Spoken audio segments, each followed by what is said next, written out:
بسم الله والحمد لله والصلاة والسلام على رسول الله. اللهم صل على محمد. اللهم علمنا ما ينفعنا وعلمنا ما ينفعنا بما علمتنا. نشرح النص التاني بتاع الفصل الرابع، النص التاني كله ما عدا طبعا الدايرة ما عدا الدايرة المهتزة. الدايرة المهتزة عاوزة فيديو لوحدها لأن فيها كلام كتير هقوله. حلو. بسم الله الرحمن الرحيم. عندي دوائر المعوقة. دوائر المعوقة اللي هي دوائر الزد، اللي هي تحتوي على ار و تحتوي على ار وسي اللي هي مقاومة مكثف، او ار وال مقاومة وملف، او ار وال وسي مقاومة وملف ومكثف. اوكي.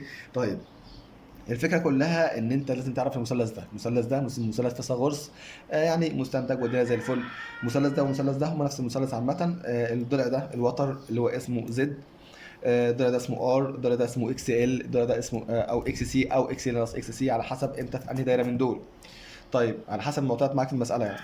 طب نفس النظام هنا في الفيهات، هنا في داش، هنا في ار، هنا في ال، هنا في سي، هنا في ال ناقص في سي، ايا كان. طيب، ودي زاوية الطور، هي نفس الزاوية اللي هي بين الوتر والمجاور اللي هي الار. طب، نفتكر بس مثلث فيثاغورس، انا عارف انكم عارفينه ولكن بس هفكركم بيه. ان الوتر بيساوي الجذر التربيعي القائم 1 تربيع زائد القائم 2 تربيع، مجموع قائمين يعني تربيع. طب لو عاوز احد رعاية قائمة، احد رعاية قائمة بيقصر الوتر تربيع، الوتر تربيع ناقص القائم تربيع. طب لو عاوز ساين مقابلة على وتر. طيب لو عاوز كوزين مجاور على وتر. لو عاوز تان مقابل على مجاور. ده كلها اساسيات انتوا عارفينها. طيب، نفتكر حاجه لطيفه جدا ونحلها هنا، نطبق الكلام ده هنا. انا عاوز الزد اللي هي الوتر. الزد بيساوي ايه؟ مجموع ده تربيع زائد ده تربيع، يبقى ار تربيع موجب اكس ال تربيع، او ار تربيع موجب اكس ال ناقص اكس ال كل تربيع، او ار تربيع موجب اكس سي تربيع. ده على حسب يعني الوتر بيساوي مجموع دول. اظن كده فهمناها، مش محتاجه فلسفه. قشطه ولا لا؟ طيب، نفس النظام هنا برضو في الفي. ما هو الفي زي الزد بالظبط، نفس المثلث. يعني برضو كان عاوز الفي داش. الفي بيساوي ايه؟ الجذر التربيعي في ار تربيع موجب في ال ناقص في سي لكل تربيع، اللي هو ده بيساوي مجموع دول، ده بيساوي مجموع دول، ده وده، ده او ده وده، او ده وده كده يعني، اللي هو مجموعهم على طول يعني. نكمل المنطق. طب انا عاوز سيتا. حاضر. طبعا سوري، بس حاجه تانية مهمه، ان الاي كلي في الدوائر دي، الاي كلي بيساوي الفي كلي على الزد، او في ار على ار، او في ال على اكس ال، او في سي على اكس سي. خش على نقطه تانية وهي تان ساين كوزاين. طبعا تان بيساوي مقابل على مجاور. مقابل اللي هو اكس ال على ار، اكس ال على ار، او اكس سي على ار، او اكس ال ناقص اكس سي على ار. طب ساين بيساوي مقابل على وتر، اكس ال على زد، اكس سي على زد، اكس ال ناقص اكس سي على زد. كوزاين في كل الدوائر بيساوي ار على زد بس، اللي هو مجاور على ايه؟ على الوتر. طيب لو فيهات عادي، ما هو نفس النظام، اللي يمشي على الاكس يمشي على المقاومات يمشي على الفيهات، يعني مفيش مشكله برضه. قيس نفس القوانين، ساين كوزاين تان، مفيش اي مشكله خالص. طيب نخش على نقطه رقم 2، وهي بعرف الحاجات دي في الدوائر ازاي. بص، دي شكل دايره تحتوي على ار و اكس ال، ار و ال اللي هي ار و اكس ال. ده اسمه في ار فرق جهد المقاومه، ده اسمه في ال فرق جهد الملف، ده التيار الكلي، ده الفي داش. فانا لو عاوز احسب في داش، هقول لي الجذر التربيعي. طبعا اول ما تشوف دوائر من دي، انت بتقوم راسم المثلث بتاعك وتحط معطياتك علينا، تحط معطياتك عليه زي ما انا حاططها ورا كده، والثيتا بتاعتك عشان تبدا تحل. ماشي. الفي داش بيساوي مثلا في ار تربيع موجب في ال تربيع. زد بيساوي ايه؟ الجذر التربيعي اكس ار تربيع موجب اكس ال تربيع، او بيساوي، ما هو دي مقاومه كليه، بيساوي في كلي على التيار الكلي عادي. طب انا عاوز احسب التيار الكلي هنا. التيار الكلي بيساوي معاك تلاته اوبشن. الاوبشن الاولاني اللي هو بيساوي الفي كلي على الزد، اوكي، بيساوي في ال على اكس ال في ار على ار. تمام. خلي بالك بقى في نقطه مهمه قوي، في اي دايره من الثلاث دوائر دول، الثلاث دوائر دول، اي دايره فيهم، لو انت عاوز تحسب الباور، القدره، او هو مديك الباور، يعني ايا كان انت عاوز تحسب باور او هو مديك الباور، فلا تراعي نقطتين. النقطه الاولانيه ان الباور لها ثلاث قوانين: اي تربيع ار في تربيع على الار اي في الفي. اوكي، ده اولا. ثانيا، خلي بالك في المسائل دي دوائر تيار متردد، فدي بيكون عندك ساعات لحظي، ساعات فعال، ساعات عظمى. انا شغال على انهي؟ انا شغال على الافكتيف، يعني لازم يكون افكتيف. وافكتيف، افكتيف. لو مش فاكر، الافكتيف بيساوي الماكس في سنه 45، اوكي ولا لا؟ طيب، فانت لازم يكون افكتيف. طب انا اعرف منين بقى ان هو الافكتيف؟ بسم الله الرحمن الرحيم. لو عاوز احسب باور زي ما اتفقنا، الباور بيساوي زي ما قلنا بيساوي ايه؟ اي تربيع ار في تربيع الار اي في الفي. لكن في ده خلي بالك مش الفي داش، الفي ار، يعني ده في بتاع المقاومه بس تربيع الار. انا عامه بفضل احسب الباور في الدوائر دي كلها، بفضل ده اضمن ليا. طب لو عاوز الباور في الدايره كلها، ما هو ده، يعني هو ده. طيب ممكن اي في الاي في افكتيف، يعني اي في الفي، بس انا بفضل ده يا صديقي. نصيحة اخ ليه مالكش دعوه، خد ده على طول. طيب غير نقطه رقم اتنين، وهو لما يديني الباور لما اعرف منين ان هو بيديني افكتيف او مديني ماكس. هو بما يقول لك انه عظمى هيقول لك انه عظمى، كان هو عادي جدا. لكن لما يقول لك انه مش عظمى هيقول لك انه في عادي، يعني فرق جهده كذا. قراءة الاميتر كذا، قراءة الاميتر الحراري، قراءة الاميتر الحراري بيقرأ الافكتيف بس على فكرة.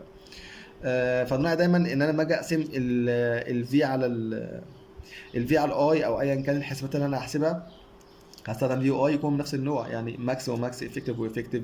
نراعي النقطه ديت عشان برضو بتدمرنا كتير في المسائل. نراعي دايما ان انا لما اجي احسب باور بيكون بالار بس، الاكس ال والاكس تي زي ما اتفقنا في فيديوهات قبل كده ما بتستهلكش باور، فما ينفعش اقول اي تربيع اكس ال او ايا كان. نراعي دايما ان انا عاوز احسب باور باي تربيع في الار، سواء هو كان مديها لك او كان عاوزها، فده القانون اللي انا بستخدمه دايما في الدوائر دي كلها. طيب زاوية الطول، زاوية الطول بيساوي اكس ال على ار بقى، تان سيتا اكس ال على ار، او ساين او كوزين على حسب المتاح معاك في المسألة، يعني ما يبقاش مخك محدد على حاجة واحدة. طب دي يلا بسم الله، او مثلث اهو، هرسم المثلث بتاعه. ده عبارة عن اكس سي هنا وار هنا وزد هنا. بس اقدر بقى اطلع قوانين، زد بيساوي ايه ده زائد ده، سيتا بيساوي ايه ده على ده، لو تاني يعني ساين كوزين ايا كان الموضوع. قشطة ولا ايه؟ تمام كده. فدي نفس اللي فوق بالظبط في قوانينها، نفس النظام في اللي تحت. دي ار ال سي طبعا، بس بعرفك ان ده اسمه في سي، ده اسمه في ال، ده اسمه في ار، عشان لما يدولك في المساله في 1 وفي 2 وفي 3 ويبدا بقى ايه يتفلسف عليه. فاظن كده فهمنا اللعبه دي كلها. طيب نخش بقى على اللعبه التقيله شويه، وهو حاله الرنين. ايه بقى حوار حاله الرنين؟ حاله الرنين ديت هي حاله خاصه من ار ال سي، يعني لازم يكون عندك ار ال سي اللي هي 3 مكونات. اولا، ثانيا بيكون عندها حاله خاصه اللي هو الاكس اللي بيساوي الاكس سي، بيكون زد بيساوي الار، وتكون المعوقه اقل ما يمكن. الفي اللي بيساوي الفي سي، الكلام ده بيتحفظ صم، لان هو المفتاح لحل المسائل. لما بتشوف كلمه منه في المساله بتخلص المساله كلها معاك.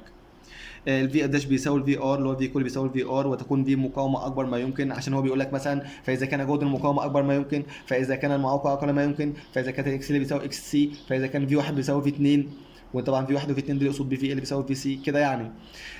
اذا كان محصله في 1 وفي 2 بصفر، ما هو انت مثلا لو وصلت فولتميتر عليهم كده، ده ملف وده مكثف، ده في 1 وده في 2، ووصلت في 3 عليهم والاتنين متساويين، يبقى محاصصتهم بصفر. هيقول لك مثلا في تاتا ده بصفر، هيتفلسف عليك بكذا طريقه، فخليك لمح كده. بيقول لك فاذا كان التيار والجهد متفقين في الطور، طبعا متفقين في الطور معنى كده ان ما عندكش غير ار بس. ازاي ما عنديش غير ار وعندي ار ال سي؟ انا شايفهم بعينيا وانت بتقول لي كده ما فيش غير ار، لان الار دي الاي والفي فيها متفقين في الطور. اقول لك يا صديقي، ما دول لاشوا بعض، دول بيخفوا بعض. حياة الرنين يعني دول مش موجودين، بيكونوا موجودين بس ما همش الوجود. فاهم؟ بيتفلسف فيها كتير قوي بقى، يعني لازم نشوف مسائل بالحل عشان تفهم قصدي ايه. المره الجايه ان شاء الله بصور فيديو على الموضوع ده حل بس. بيكون اكبر ما يمكن، بيكون الاف رنين بيساوي 1 على 2 باي جذر ال سي.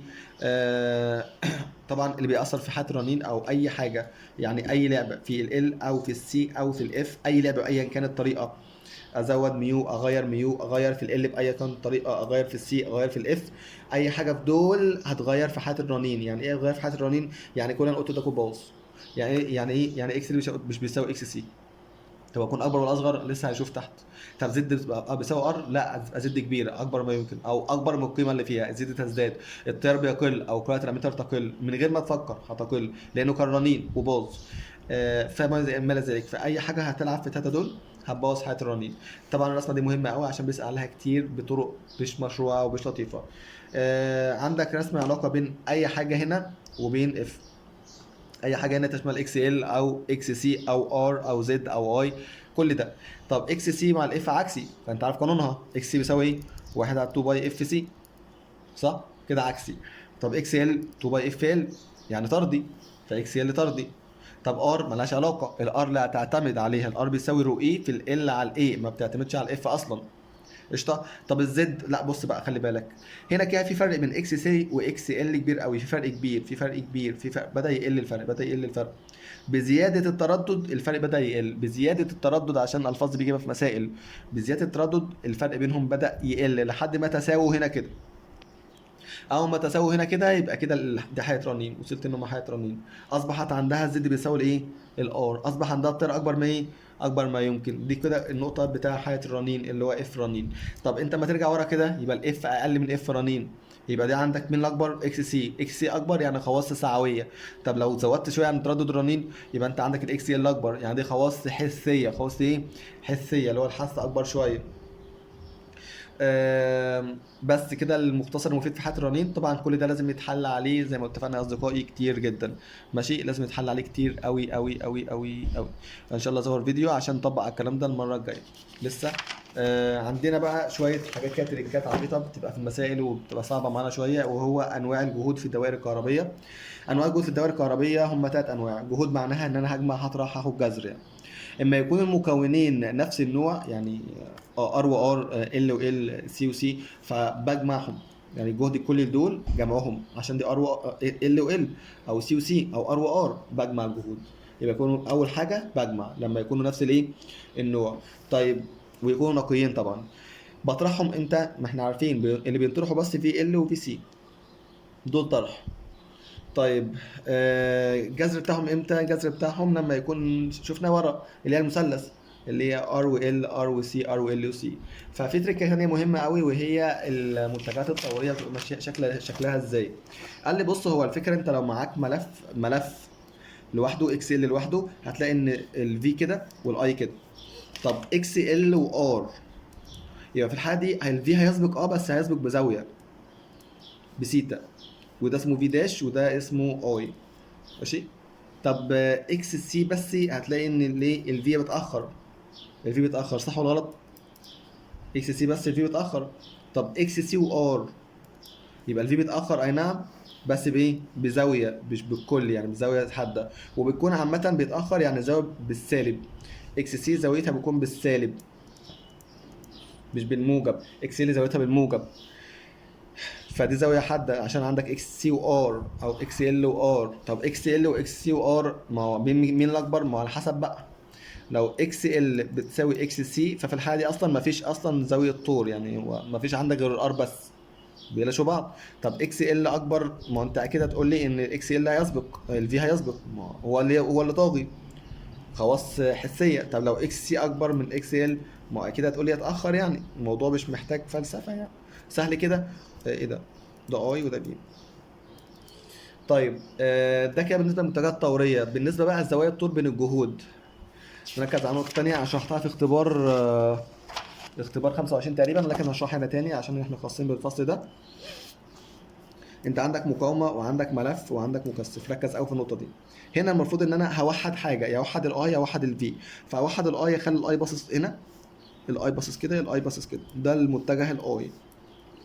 والفي بتاع الاي الار متفق، الفي بتاع ال يسبق، الفي بتاع السي يتاخر. طب هجمعهم كلهم في رسمه، احنا قلنا الاي متفقه خلاص. يبقى كده زود الطول بين الفي ال والفي ار 90، ادي الفي ار اي وادي الفي ال اهو. يبقى كده الفي ال يسبق الفي ار بكام؟ ب 90. طب زود الطول بين في ار وفي سي سالب 90، يعني ادي الفي ار اي وادي الفي سي اهي، فرق بينهم سالب 90. طب زود الطول بين الفي داش وفي ال وفي سي ب 180، ادي الفي ال فوق وادي الفي سي تحت، الفرق بينهم بكام؟ 180 درجة. طيب لو انا عاوز بالتيارات، ماشي يا وحش، عادي جدا، ادي المكثف وادي الملف وادي المقاومة. مش هثبت بقى يعني هثبت مين؟ الفي، يعني اخلي دايما الفي هو اللي على الافقي، اتفقنا. واقول بقى ايه هنا؟ متفقين، يعني الاي متفق لان دي مقاومة، لكن ده اللي بيسبق، يبقى الاي تحت، اتفقنا. طب ده بيتأخر، يبقى الاي فين؟ فوق. طب انا عاوز ارسم بقى التيارات، ماشي، نفس النظام، ادي اي ار، الفي ال الاي ال يتاخر عنه، فاهم؟ طيب انا عاوز بالنسبه للسي، يبقى ادي اي ار وادي الاي سي بيسبقوا، عادي جدا. طيب انا عايز اي ال واي سي، عادي اهو، ادي اي سي فوق يسبق اي ال. فده ما بيتحفظش يا صديقي، زي ما انا عملتها بالظبط انت تعملها زي ما عملتها. يا اما تثبت الايات، تثبت اي على الافقي وترسم الفيهات على حسب ما انت فاهم في الدروس قبل كده ان دي متفق ودي يسبق ودي يتاخر، وبعد كده تبدا تجمع على حسب ما هو مسالك في المساله، على حسب المساله. او تثبت مين الفيهات. دي يعني تركة عالية شوية، أنا عارف الموضوع ممكن يكون بالنسبة لك عشان أول مرة صعب، ولكن أظن كده عملنا كل حاجة عن أو مش كل حاجة يعني، بس يعني مختصر الحاجات المفيدة اللي هتساعدك إنك تعرف تحل كويس قوي. سبحانك اللهم وبحمدك، أشهد أن لا إله إلا أنت، أستغفرك وأتوب إليك. معكم محمد حسن، السلام.